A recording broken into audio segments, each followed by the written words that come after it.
বাংলাদেশের এই যে এনসিপি যে নেতারা আছে, ওই যারা নাকি বৈষম্য বিরোধী ছাত্র আন্দোলন করছিল এবং একটা পর্যায়ে যে আন্দোলন করে শেখ হাসিনার পতন ঘটালো না, আমি কিন্তু এদেরকে নিয়ে অনেক আশাবাদী।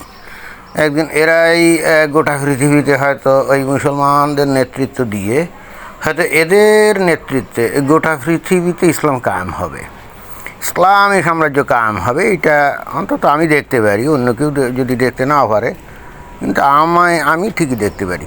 কেন বিষয়টা এরকম সেটা বুঝতে গেলে এই যে এখানে ওই মনে হয় যে ওই গায়েবানা জানাজা করছে না, ওই যে ঢাকা বিশ্ববিদ্যালয়ে ওই আয়াতুল্লাহ আলী খামেনি তার মৃত্যুতে, তাই না? তো তারপরে মনে হয় যে একটা বক্তব্য এখানে হচ্ছে অনুষ্ঠানে, তো সেখানে কিন্তু তারা ওই আশাবাদী ব্যক্ত করছে এবং খুব দৃঢ় প্রত্যয়ের সঙ্গে ব্যক্ত করছে। এবং আমি কিন্তু তাদের এই যে বক্তব্য এবং দৃঢ় প্রত্যয় এর উপরে ভীষণভাবে কিন্তু আস্থা রাখি। কথা না বাড়িয়ে তাদের এই বক্তব্যগুলো একটু শোনা যাক। এই মুসলিম বিশ্বের আজাদী আন্দোলন আমরা নেতৃত্ব দেব ইনশাআল্লাহ। সে তো বটেই, এটা তো বলাই বাহুল্য। আমরা তো সেটাই বিশ্বাস করি এবং খুব দৃঢ়ভাবে বিশ্বাস করি। এবং আমার মনে হয় কি, আমি নিশ্চিত পৃথিবীর গোটা পৃথিবীর মুসলিম জাতি তোমাদের দিকে তাকিয়ে আছে। তারা কিন্তু শুনছে, তারা জেনেছে এই মিডিয়ার যুগে, ওই অনলাইন বা মেন মিডিয়া আছে না, তার মাধ্যমে কিন্তু তারা ঠিকই জানছে তোমরা কী ভয়ঙ্কর আন্দোলন করে ওই নিজেরাই স্নাইপার রাইফেল টাইফেল এগুলো টেলে দিয়ে লাশ টাশ তৈরি করে খুব সুন্দর করে দেশের জনগণকে ব্ল্যাকমেল করছো, তাদের অনুভূতি নিয়ে ব্ল্যাকমেল করে তারপরে সেনাবাহিনীটা এনে তোমাদের দলে নিয়ে মোটামুটি একটা সুন্দর আন্দোলন করছিলে। এবং এটা কিন্তু আমরাও লক্ষ্য করছি যে আন্দোলনের জন্যে এবং আন্দোলনকে সফল করার জন্য এটা খুব দুর্দান্ত একটা টেকনিক। এটা কিন্তু অলরেডি আমরা জেনে গেছি এবং সেই হেতু আমরা আশা করি যে তোমাদের নেতৃত্বে গোটা পৃথিবীর মুসলমান একত্রিত হয়ে তোমাদেরকে সামনের কাতারে দিয়ে তোমরা নেতাগিরি করবা এবং তোমাদের নেতৃত্বে গোটা পৃথিবীর মুসলমান একতাবদ্ধ হয়ে পৃথিবীতে ওই আজাদি বললে না, হ্যাঁ অবশ্যই আজাদি তো বটেই, একই সঙ্গে ইসলামী খিলাফত প্রতিষ্ঠিত হবে।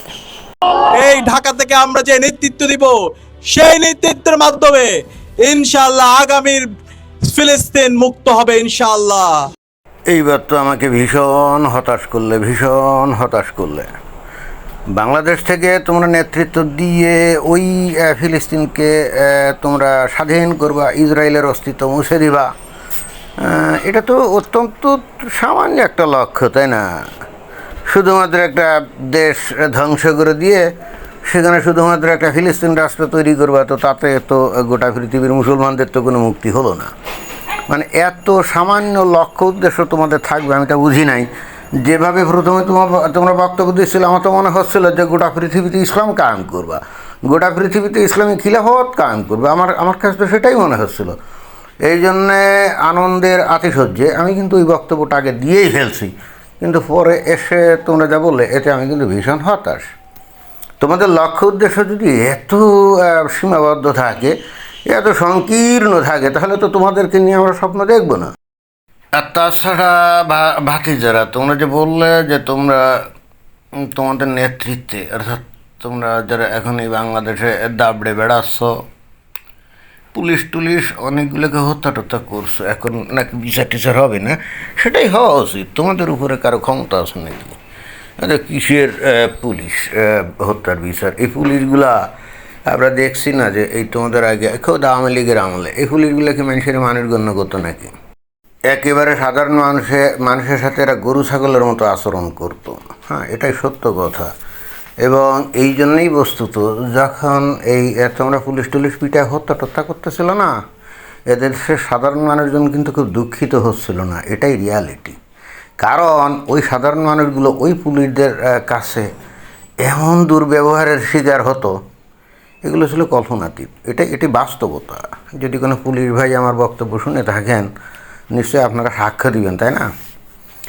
যেমন মনে করেন যে ওই পুলিশের থানার ওসি, তার যে মনে করেন যে ডেজিগনেশন, তো একটা উপজেলা একজন অফিসারের ডেজিগনেশন হতো একই, তাই না? একসময় তো ওসির ডেজিগনেশন আরও কম ছিল। তো প্রশাসনিক ক্যাডারের লোক যেমন এসিল্যান্ড বা টিএনও এরা যদি থানায় না গিয়ে অন্য ক্যাডারের কোনো লোকজন যদি থানায় যাইতো, দেখা যেত ওই পুলিশের ওসি তাকে পাত্তাই দিত না, এতটাই তারা ছিল। এবং তার জন্য অবশ্য পুলিশদেরকে দায়ী করা যায় না। আওয়ামী লীগের নেতারাই এতটাই পুলিশ নির্ভর ছিল যে একটা পর্যায়ে এই পুলিশরা এই আওয়ামী লীগের নেতাদেরকে গণ্য করতো না। কারণ পুলিশরা বলতো, ইলেকশন করে তো আমরাই আপনাদেরকে জিতিয়েছি, আমাদের কথা আপনারা শুনবেন, আপনাদের কথা আমরা কেন শুনবো? হ্যাঁ, এটাই কিন্তু পুলিশের অবস্থা হয়েছিল।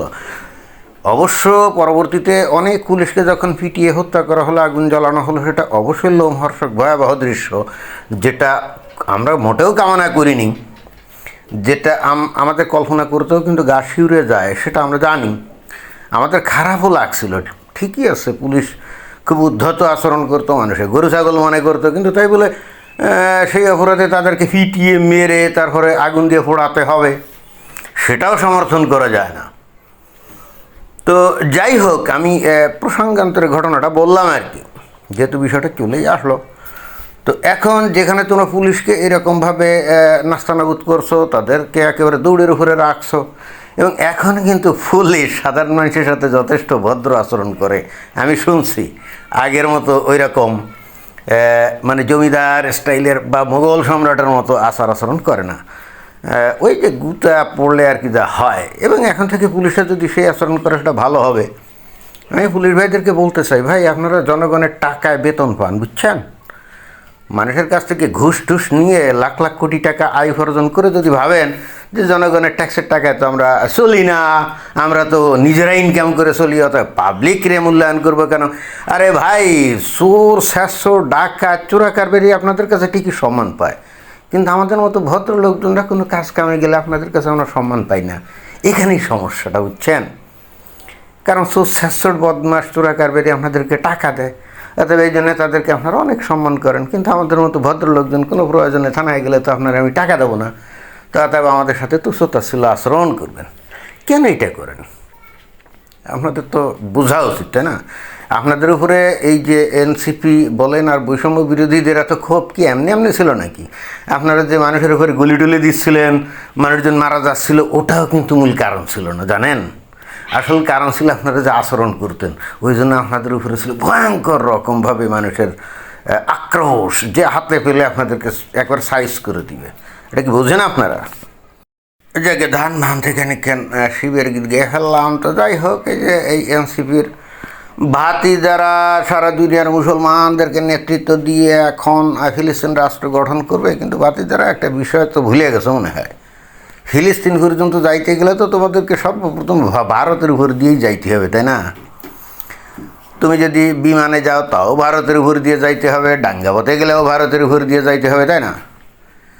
তো যদি ভারত টের পায় তোমরা বিমান পথে যাচ্ছ ফিলিস্তিনকে মুক্ত করার জন্য, বুঝছো, আর ইসরায়েলকে ধ্বংস করার জন্যে, তো ইসরায়েলের বন্ধু তো ভারত, তোমাদের বিমান তো শুট ডাউন করে ফেলে দিবে। তো তাহলে সর্বপ্রথম তোমাদের কী করতে হবে? ভারত দখল করতে হবে, গাজাতুলহীন করতে হবে, তাই না?